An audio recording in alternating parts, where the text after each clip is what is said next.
reconnaître notre incompétence et nos défauts et nous rendre compte de la miséricorde de Dieu envers nous, nous qualifie à aller vers quelqu'un d'autre avec tendresse, gentillesse et amabilité et essayer de l'aider à sortir de ses problèmes pour son bien. Restez avec nous dans Jouissez de votre vie.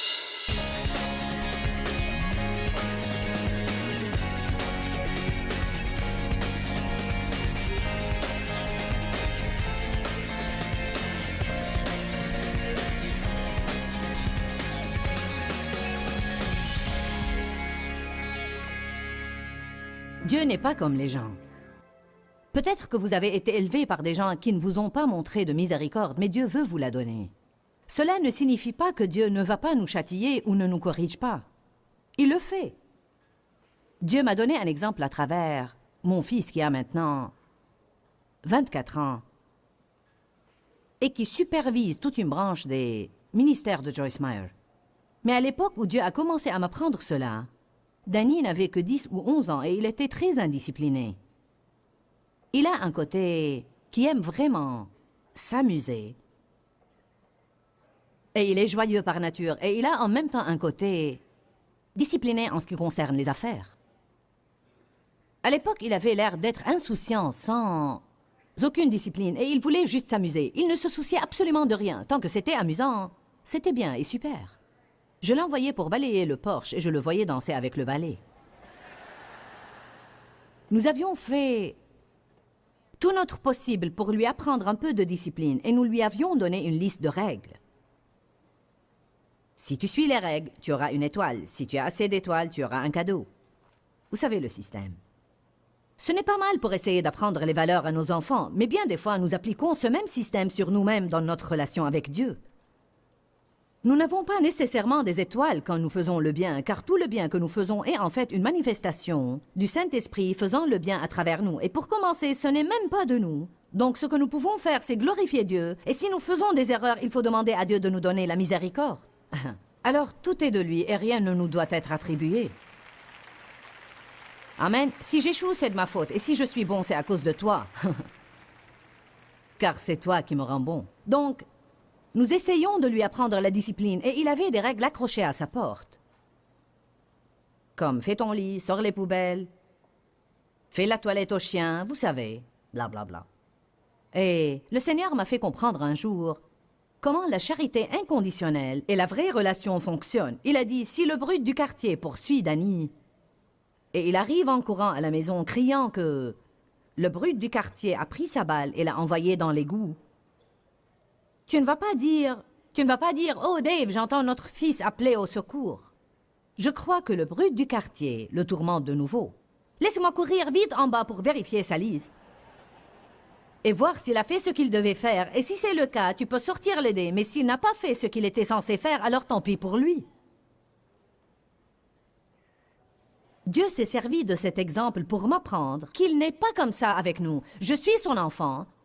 Et nous avons une relation. Et oui, je fais des choses vraiment bêtes. Des jours, je dis, je n'arrive pas à croire que j'ai agi de la sorte. Je n'arrive pas à croire que je suis restée ici à m'apitoyer sur mon sort, alors que j'ai ce ministère mondial et que j'enseigne aux autres, ne vous apitoyez pas sur votre sort. Je n'arrive pas à croire, Dieu, que je suis tombée dans ce piège diabolique de nouveau. Quand je demande l'aide à Dieu, il ne me dit pas, eh bien, laisse-moi vérifier ta liste. Il me châtie, il me corrige, il ne me laisse pas m'en tirer tout simplement, mais il n'arrête pas de me donner son aide pendant ce temps.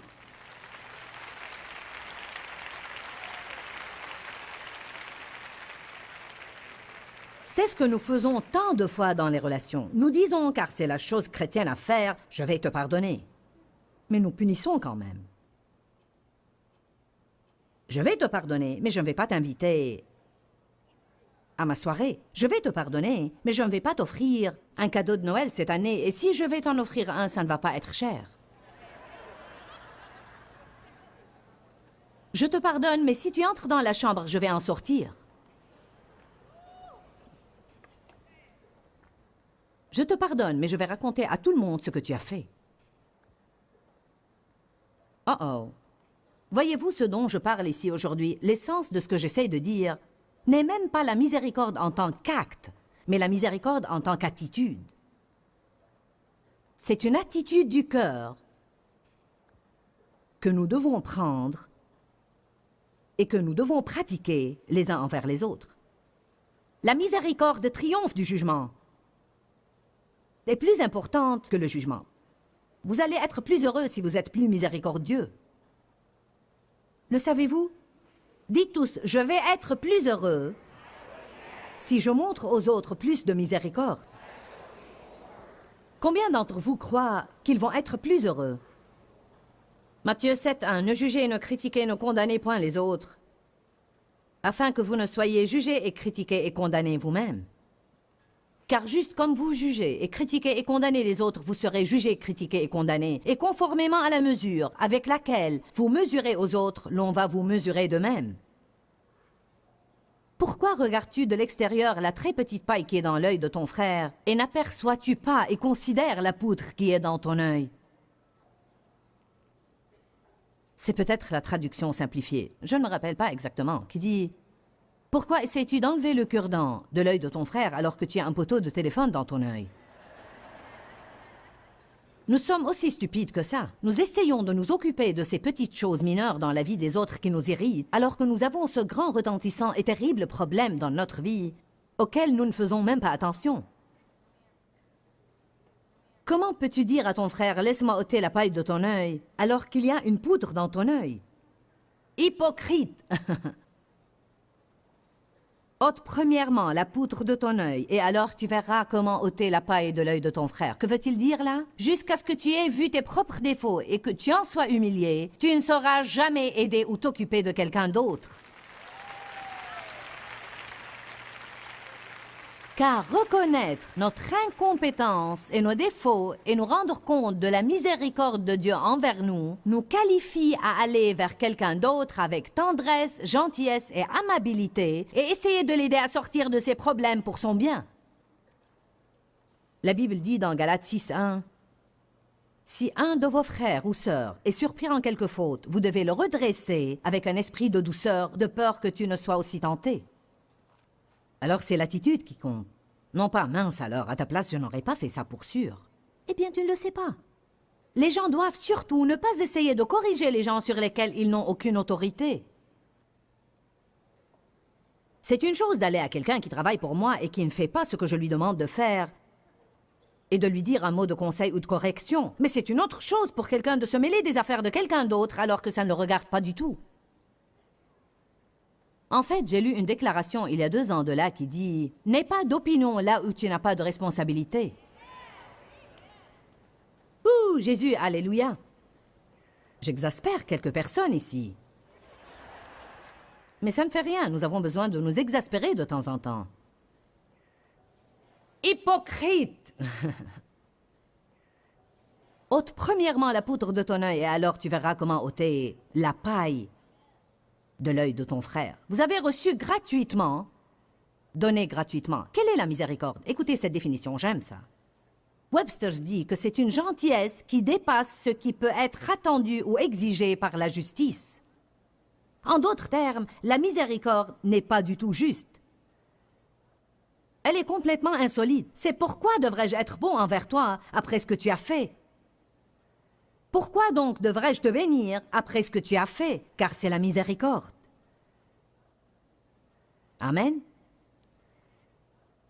J'ai eu un mauvais jour d'émotion charnelle cette semaine. Un jour où j'ai vraiment explosé. Juste comme, regardez, je suis de mauvaise humeur. Laissez-moi tranquille. Dieu merci, je ne le fais plus trop souvent, mais j'ai simplement flanché et j'ai explosé juste comme... Eh bien, je me fiche de tout et de tout le monde. Je suis fatiguée, je me sens exploitée et maltraitée. Personne ne m'aime, je vais sortir et aller souffrir en silence, je ne fais que travailler.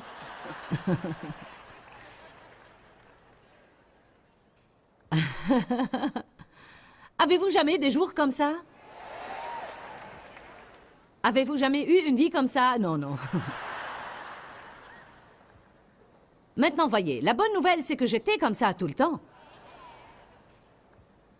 Donc, je ne suis pas là où je dois être, mais je ne suis plus là où j'étais. Voilà la chose. En fait, j'étais encore comme ça quand je me suis embarquée dans ce voyage. Oh oh, maintenant j'ai un problème car je devais me lever la veille et être jointe. Et puissante. Et redoutable. Et aimable.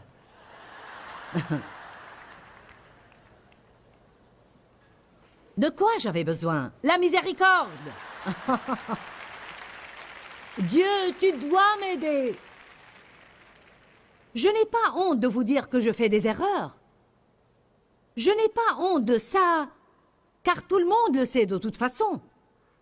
Si vous êtes un peu logique, vous pouvez dire à n'importe qui ici, je sais que tu n'es pas parfait. Dans chaque nouvelle relation, l'autre ne va pas être parfait, mais nous faisons pression sur lui pour qu'il soit parfait. Ce qui n'est pas logique. Alléluia. Miséricorde. Gentillesse qui dépasse ce qui peut être attendu ou exigé par la justice. Il semble que ce ne soit pas juste d'être aimable ou de bénir quelqu'un qui ne le mérite pas. Mais Dieu le fait. Allez à Éphésiens 2:4.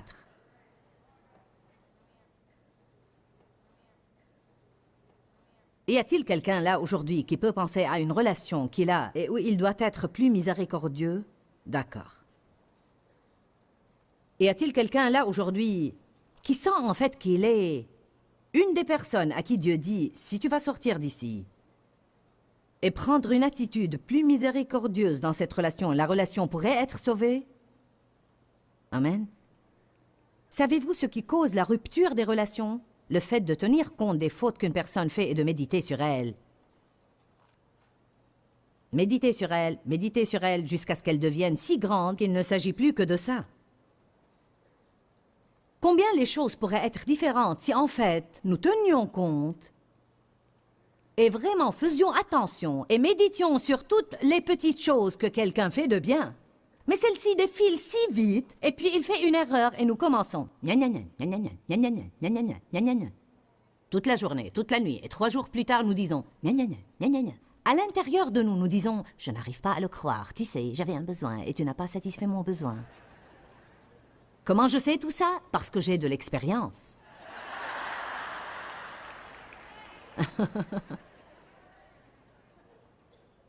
Je n'ai pas besoin d'aller acheter des livres de sermons pour prêcher. Il me suffit de mettre ma vie par écrit. Gna gna gna, gna gna gna, gna gna. Vous savez, j'avais essayé exprès. J'ai demandé à Dieu de m'aider. J'ai dit, Dieu, aide-moi à vraiment remarquer toute bonne chose que quelqu'un fait et d'en faire tout un plat. Qu'arriverait-il si nous commencions à faire tout un plat de toute bonne chose que quelqu'un fait? Mais nous ne faisons pas tout un plat des bonnes choses. Nous n'en tenons même pas compte comme si elles n'étaient pas importantes du tout. Mais quand survient une petite menue infraction à nos lois et règles, nous en faisons tout un plat. Je vais prier pour vous, priez pour moi. Commençons vraiment à remarquer les bonnes choses que les autres font. Mentionnons-les. C'est ce qui guérit les relations et les rend profondes et solides. L'édification, et non la démolition. Édifier veut dire bâtir. Encourager veut dire aider à avancer au niveau supérieur.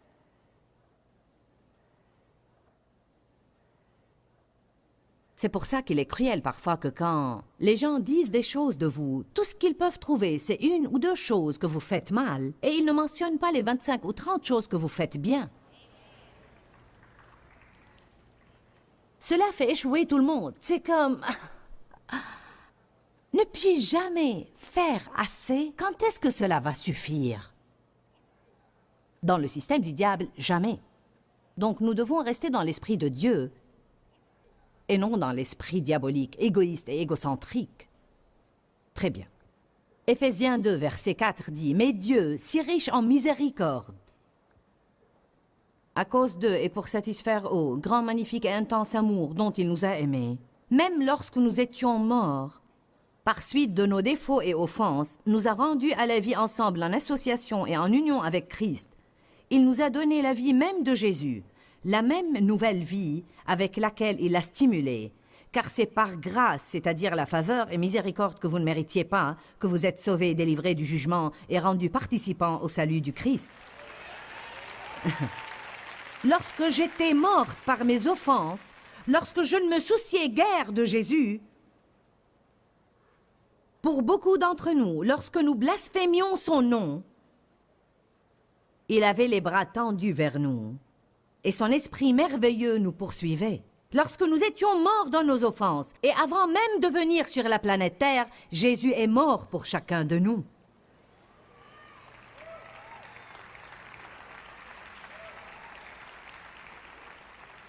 Et non seulement est-il mort pour moi quand j'étais morte par suite de mes péchés et de mes offenses, mais il nous a ressuscités ensemble avec lui et nous a fait asseoir avec lui, nous a donné des places partagées avec lui dans le royaume céleste surnaturel. Alors non seulement a-t-il dit « je vais vous pardonner », non seulement a-t-il dit « je vais mourir pour vous », mais il a dit « je vais vous intégrer dans ma position dans les lieux célestes ». Vous pouvez avoir un niveau de vie haut et non pas bas. Alléluia! Il nous a ressuscités ensemble avec lui et a dit « Asseyez-vous là à côté de moi, sur mon trône, dans mon royaume céleste. » Mais Dieu, je ne le mérite pas. C'est ce qui est si merveilleux. C'est ce qui nous fait aimer Jésus tellement. Et savez-vous ce qui va vous attirer des amis et amener les gens à vous aimer? Si vous avez avec eux cette même attitude que Jésus avait avec vous. Hébreux 4, 15, 16 dit « Nous avons un souverain sacrificateur qui compatit à nos faiblesses et à nos infirmités. » Je crois que les gens ont besoin de compréhension. Je sais que c'est une chose dont je suis affamée dans ma vie. Et ce doit être une chose dont nous avons besoin, car la Bible dit que Jésus nous comprend. Pourquoi la Bible nous dit qu'il nous comprend si nous n'en avons pas besoin? Combien d'entre vous sentent qu'ils ont besoin de quelqu'un qui les comprenne? Une jeune maman me disait hier, « Je veux juste que mon mari comprenne ce que c'est que d'être là toute la journée avec les enfants. » Même si vous ne comprenez pas, hommes, dites aux femmes que vous comprenez. Je ne vous dis pas de mentir, mais juste imaginez. Donnez-leur ce dont elles ont besoin. Chérie, je sais que ce n'est pas facile d'être là toute la journée. Ne dites pas « Qu'as-tu fait toute la journée ?» Tu es à la maison toute la journée, qu'as-tu fait? Essayez de rester là pour quelques jours et vous verrez ce qu'elle fait. Amen. Monsieur, maman, peut-être devriez-vous essayer cela. Eh bien, je suis celui qui sort, qui conduit dans l'embouteillage et qui supporte le patron toute la journée. Mais vous n'avez pas changé 14 couches pleines de diarrhée, nettoyé morve et bave, et chaque fois que vous nettoyez la maison, quelqu'un va mettre du désordre et vous devez remettre de l'ordre. Nous avons tous nos problèmes dans la vie. Oui, il y a un côté qui doit être compris chez l'homme, il y a un côté qui doit être compris chez la femme, il y a un côté qui doit être compris également chez les enfants. Tout le monde sollicite et veut la compréhension, et surtout les femmes. La nature féminine, pour une certaine raison, en a le plus besoin. Elles ont plus besoin de « je comprends ». Nous avons un souverain sacrificateur qui compatit à nos faiblesses et à nos infirmités, car il a été tenté en toutes choses, juste comme nous, mais sans commettre de péché. Donc, approchons-nous avec assurance du trône de la grâce, afin d'obtenir miséricorde. Miséricorde pour nos échecs. Soyons miséricordieux. Je peux dire une chose de Dave. Dave est miséricordieux. Il n'est pas le genre qui garde de la rancune ou des choses contre nous. Je peux agir d'une façon ridicule et puis dire « je suis désolé ». Et il dit « d'accord, continuons ». C'est du passé maintenant. Je suis celle qui avait tendance à dire « ne pense pas que tu vas t'en tirer si facilement ». Mais je surmonte la chose. Je fais mieux. Je ne suis pas là où je dois être, mais je ne suis plus là où j'étais. Qui est sur la même voie que moi. Nous grandissons. Alléluia. Je me rappelle quand nous nous étions d'abord mariés et je refusais de parler à Dave pour des jours. Il me disait, tu ferais mieux de me parler aujourd'hui car la semaine prochaine tu vas me parler. Et tout ce que tu fais, c'est de perdre toute une semaine. Maintenant, c'est la logique masculine, mais elle n'avait rien fait à mes émotions. Car voyez-vous, je n'avais pas envie de lui parler. Mais il a dit, en ce même temps, la semaine prochaine, tu vas me parler. Pourquoi ne pas me parler aujourd'hui? C'était logique. Mais nous avons du mal à être logiques quand nous sommes furieux.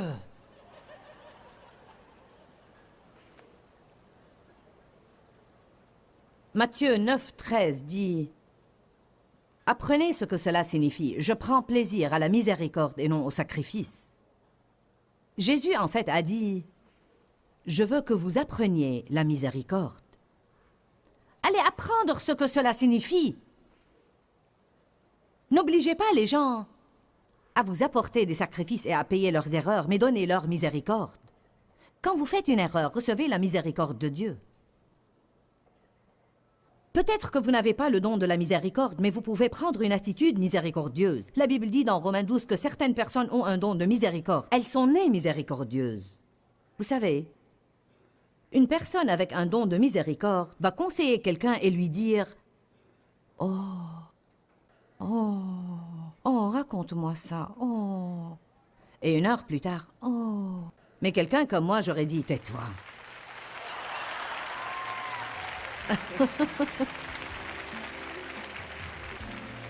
Il m'a suffi d'un seul regard et j'ai compris quel est ton problème. Je n'ai pas besoin d'étudier l'histoire.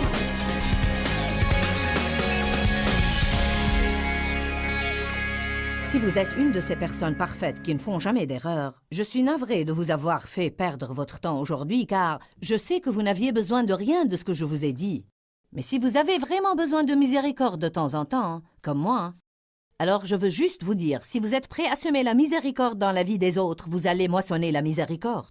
Nous devons apprendre plus sur la miséricorde. D'abord, nous devons recevoir la miséricorde de Dieu, et ensuite nous devons montrer de la miséricorde envers les autres, non pas jouer de la comédie, mais comme une attitude de cœur. Vous savez, je me suis rendu compte que j'ai tant de défauts moi-même, et que j'ai besoin de la miséricorde de Dieu et des autres. La Bible dit, si vous semez la miséricorde, vous recevrez la miséricorde. Je veux répéter de nouveau ce que j'ai dit. Recevez la miséricorde de Dieu, car vous ne pouvez pas donner une chose que vous n'avez pas. Si vous n'êtes pas une personne parfaite et vous avez besoin de la miséricorde de Dieu, il attend, cherche et désire être miséricordieux envers vous. Mais vous devez être prête à la recevoir. Et ensuite, ce que vous recevez, Dieu s'attend à ce que vous le donniez abondamment. La Bible dit, vous avez reçu gratuitement, donnez gratuitement. Votre vie va être tellement améliorée. Votre niveau de joie va augmenter radicalement lorsque vous commencez à être moins légaliste et plus miséricordieux. La parole de Dieu est notre arme offensive pour pourchasser l'ennemi et lui dire « Tu ne vas pas diriger ma vie, peu m'importe ce que je ressens, ou bien ce qu'est ma nature naturelle. Ma nature naturelle a été remplacée par la nature de Dieu et je vais être comme Dieu dans toutes mes voies. Je vais me nourrir de la parole de Dieu car il y a la vie dans la parole. Que Dieu vous bénisse. À très bientôt. Pourquoi Seigneur, pourquoi? Dans ce livret, Joyce Meyer nous enseigne à travers la parole comment être délivré de la confusion.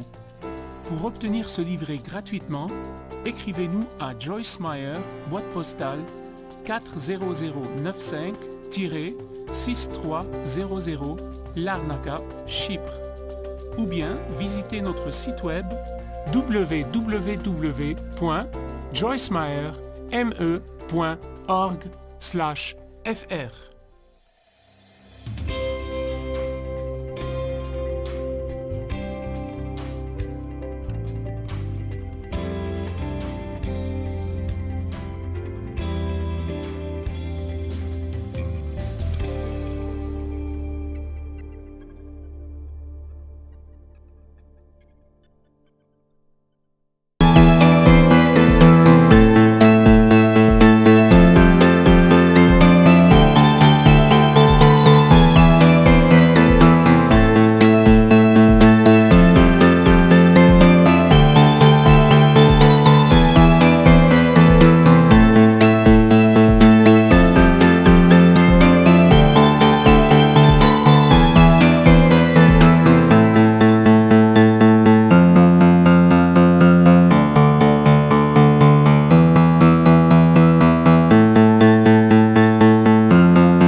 bao năm tháng qua, nhưng trong trái tim không bao giờ xa.